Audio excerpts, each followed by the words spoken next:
Alright, hello and welcome back to Professor Layton Curious Village. Last time we went to a grave and it was... Oh, okay. This is new. Busy with the murder investigation, Inspector Chalmers warns Layton against meddling any further. I missed the first one because it was the same. However, Layton is confident that the golden apple and the morning's murder are linked to one another. Finally free to move about, Layton and Luke begin their search for the golden apple in earnest. Yeah, last time we visited Violet's grave, and it was generally pretty cool, actually. It was atmospheric and that. Today, we also learned that the Baron has a journal that we're going to need to investigate. Is there going to be a cut? Okay, now. The weird loading time to get into the manor always makes me think there's going to be a cutscene playing, but... Okay, nobody's here. So that's cool. It means we get to snoop around. Oh. This must be the journal that Matthew spoke of. I have to admit, he seems to know where everything in the manor is. Something about reading someone else's journal, it just doesn't seem proper to me. However, the investigation must continue, so... Is it going to be voice acted, please? No. Okay. The craftsmanship of it is simply remarkable. It reminds me of my sweet Violet when she was alive. What do you suppose it refers to? Maybe if you started reading earlier and didn't just open it up to the middle and start reading there, you would know. Flora doesn't like the thing at all. I've seen her run away from it on multiple occasions. However, she spends more time... Recently, she spends more time playing by dear Violet's grave than anywhere else. I'm sad to say I doubt Flora will ever take to it. I can't blame her as I've changed its memory. I felt terrible forcing that change on Flora, but I just couldn't bear to see it like that anymore. Violet, there can never be another you. You were my first, my last, my only. Changed its memory. I'm not sure what the Baron means, but this is clearly vital information here. I collapsed some days ago and have been bedridden ever since. I feel as if I have failed Flora as a father. I can only hope that when I am gone, the people of the village look after Flora and care for her as I did. You must have been terribly ill. A great insight, Luke. It seems that I am not long for this world, and the time has come for me to say goodbye to my little Flora. I've left everything in Bruno's care now. Flora, I pray you find happiness in this life. I disclosed the location of the sacred place in a note that I've left with an old friend. It is my most fervent hope that the seeker of the golden apple finds it and grants my dearest wish. And this is getting emotional again. All of a sudden, we're really getting into it. That's one thing I always liked with the Layton games when I was a kid. That they did always impact me emotionally, more than most media I consumed as a kid did. Professor. Baron Reinhold's old friend. How is he speaking in red? Why is his text red now? We must seek out this person, Luke. But Professor, how can we possibly find that person with nothing but this journal to go on? Haha, it's like I always say, Luke. Any good investigation starts on the street. Is that a saying? We'll just have to ask everyone in town about the matter. That sounds like thrilling gameplay. You get to just crawl around town. What? Yeah, I'm on your side, Luke. I mean, of course, you're absolutely right, Professor. Let's get to it. Of course, any good investigation also needs direction. Let's start out by asking Ingrid a few questions. She seems to know a great deal about Baron Reinhold. Okay, is there anything else here? Is that the bed just in the corner too? That doesn't seem very glamorous for what's going on. Also, there's people here we can talk to. I don't know why I went with Gordon first. I guess I was just clicking left, right, but yeah, how you doing, buddy? Oh, Professor, you just simply have to help me. I've got another puzzle in my hands I just can't solve. As a man of the world, you know, there's nothing women find more alluring than competence. I mean, you do seem like the incompetent type. That would help you. That would be a good start for you, buddy. I'm counting on you, sir. Don't doom me to an eternal bachelorhood. Man, you're doomed to that whether or not I help you. I hate to say it, but I think you're out of luck. Pinboard shapes, 40 picker hats.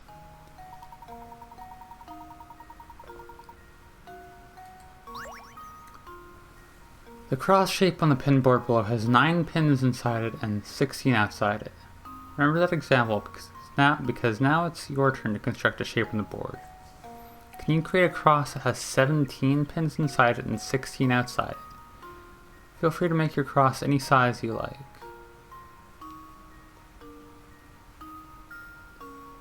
Well, 9... Hang on.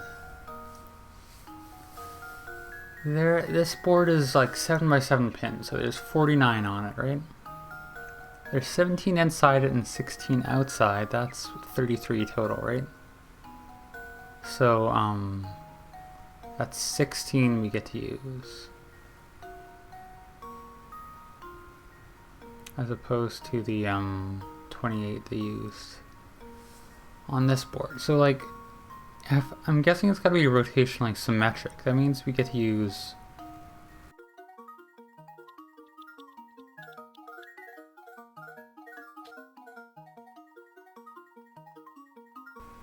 Aside from the center, like, each quarter needs to... I guess we want to, like, divide the board into, like, quarters like this, right? On this section, we need it to connect from one side to the other in the same way. It needs to have 4 inside and 4 outside.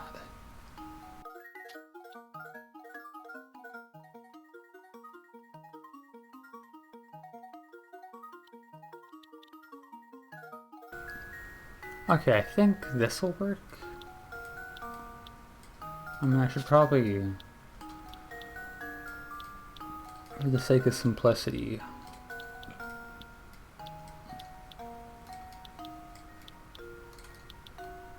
I think that follows my 14, 17 inside, 16 outside. I think that's right. Right? That's a cross. Luke, here's my answer. There's probably a simpler way to go about constructing that, but I mean, my method works.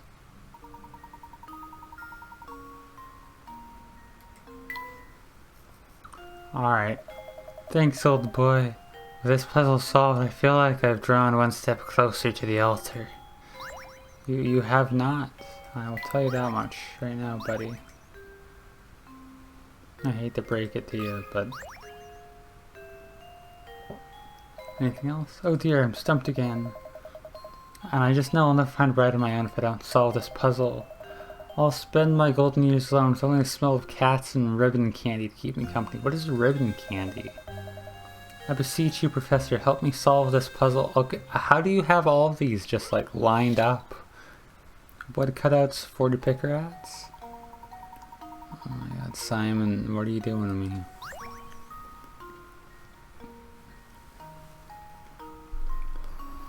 You have a single sheet of balsa wood, as shown in the diagram below. I'm assuming the type of wood definitely matters to this puzzle. Your job is to cut the wood along the 4 dotted lines so that you end up with 4 identical pieces. The pieces may face different directions, but they may not be mirror versions of each other. Go on and get chopping. Okay, this one is kind of tricky actually. First off, how many squares are there? So we'll need 8 squares in each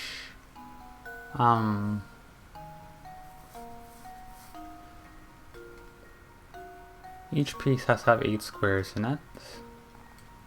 And something like that will tessellate the area, but it won't. We'll get mirrored versions.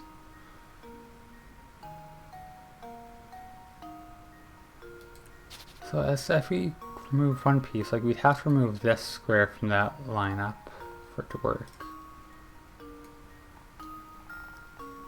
If we have something like that, that's gonna force it to not work in the edge there, and likewise that won't work. We could have something like that, but that won't work. Alright, it's another thing where I just gotta like try a bunch of possibilities here.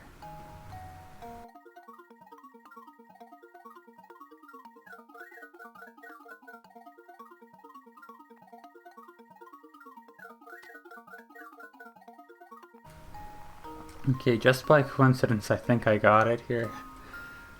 Once again, just trying out different possibilities. I don't know how else you would approach something like this. I mean, I kind of did some systematic stuff, but critical thinking is the key to success. I wasn't expecting another puzzle. I just wanted to like get Gordon's after text, but he just sprung that on me too, which is not great.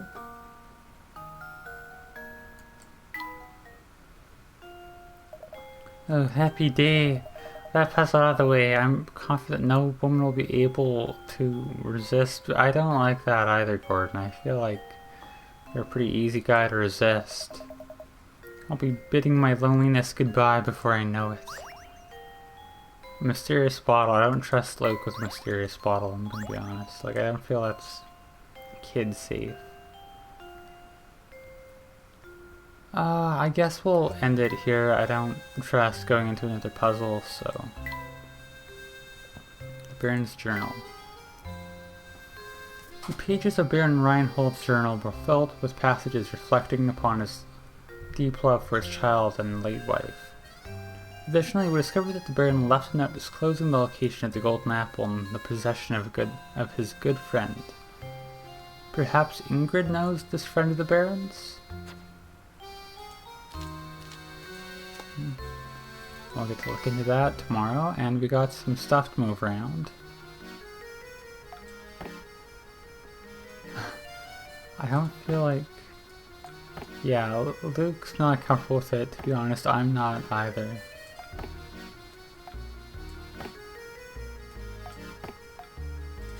Okay, neither of them seem to have any immediate affinity for either of these items, so... I'll just go with what I've got for now.